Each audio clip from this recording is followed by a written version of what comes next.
হয়, মই বৰ্তমান উপস্থিত আছোঁ নুমলীগড় কাষৰীয়া মৰঙী মৌজাৰ ঐতিহাসিক দুৰ্গা দেৱালয়ৰ স্বৰ্গদেউ ৰাজেশ্বৰ সিংহৰ দিনতেই প্ৰতিষ্ঠা হোৱা এই দেৱালয়ত। আৰু পোনে পোনে মই দেখাবলৈ অনুৰোধ কৰিম মোৰ সহযোগী মাছুম আছে। এয়া আচলতে অতি পুৰণি, ক'ব লাগিব অতি পুৰণি দুৰ্গা দেৱালয়। স্বৰ্গদেউ ৰাজেশ্বৰ সিংহ দিনতেই প্ৰতিষ্ঠা হোৱা এই দেৱালয়। আৰু এই দেৱালয়ত ইতিমধ্যে পূজাৰ প্ৰস্তুতি আৰম্ভ হৈছে, যিহেতু আজি মা দুৰ্গাৰ প্ৰথম পূজা আৰম্ভ হ'ব, ষষ্ঠী। আজি পূজা আৰম্ভ হ'ব। তেখেতসকলে সম্পূৰ্ণৰূপে পূজাৰ প্ৰস্তুতি ইতিমধ্যে আৰম্ভ কৰিছে।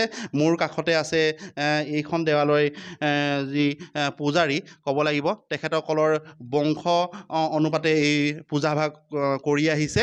মই তেখেতৰ ওচৰলৈ পোনে পোনে যাবলৈ চেষ্টা কৰিছোঁ। কওকচোন।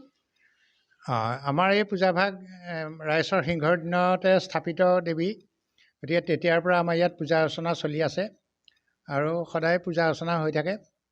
আৰু আজি আমি ষষ্ঠীৰ পূজা হিচাপে, আমাৰ ষষ্ঠী পূজা নহয়, সপ্তমীৰ পৰা পূজাভাগ আৰম্ভ হয়। কাৰণ যিহেতু প্ৰতিষ্ঠিত মূৰ্তি আছে, মৃন্ময় মূৰ্তি থকাসকলৰ ষষ্ঠীৰ পৰা আৰম্ভ হয়। বোধন আছে, আমন্ত্ৰণ অধিবাস আছে, কিন্তু আমাৰ আমন্ত্ৰণ অধিবাস এইবোৰ নাই, বিসৰ্জন নাই। গতিকে আমি ঘট বিসৰ্জন দিওঁ, মূৰ্তি বিসৰ্জন নিদিওঁ। সেইদৰে আমাৰ পৰম্পৰা হিচাপে পূজাভাগ চলি আহিছে। আৰু আমাৰ ইয়াত বলিবাহন হয়।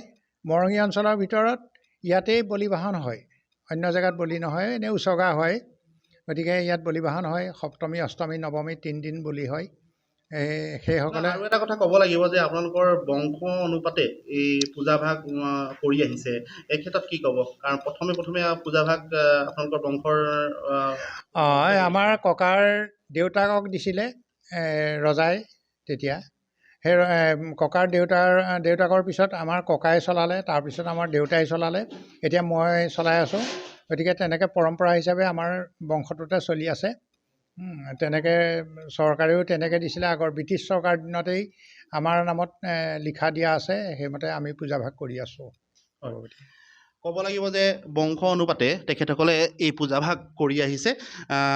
আৰু অতিশয় পুৰণি বুলি ক'ব লাগিব যে এই পূজাভাগ এতিয়াৰ পূজা নহয়, কাৰণ ৰজা দিনৰ পৰা ইয়াত পূজা আৰম্ভ হৈছিল আৰু তেতিয়াৰ পৰাই ইয়াত পূজা অৰ্চনা চলি আছে।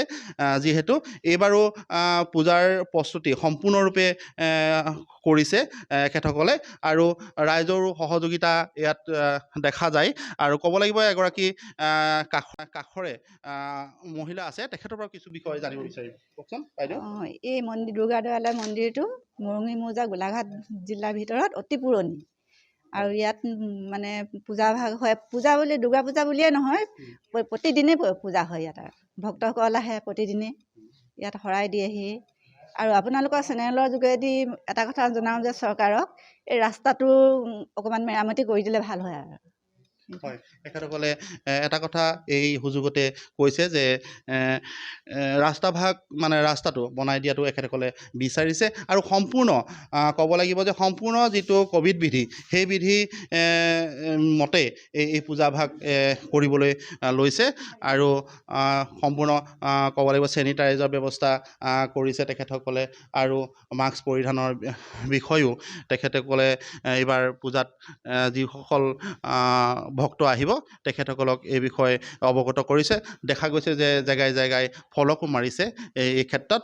আৰু মোৰ সহযোগী মাছুম আছে, মাছুমে পোনে পোনে সেই দৃশ্যসমূহ দেখাই আছে।